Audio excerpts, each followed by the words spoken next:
Blessed be the name of the Lord. I'm the pastor of Fonte di Vita in Modena, and I'm asking the Lord that whoever is listening now receives an incredible blessing on his home, on his life, and for everything that he desires. Fonte di Vita in Modena is a church that has been founded many years ago, but only lately we have finished the room where we are.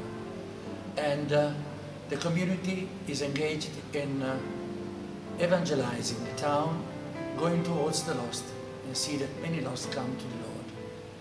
We also would like to see the unity of the churches, and other churches now are uniting with us sometimes to worship, to adore, and to pray the Lord. That is the Lord of every church, because around the church we are strong, and around the church we are one, as the Lord tells us. Fonte di Vita is here.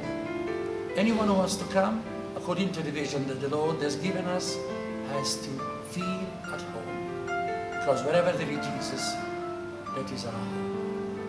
May God bless you abundantly, and may God be on your side.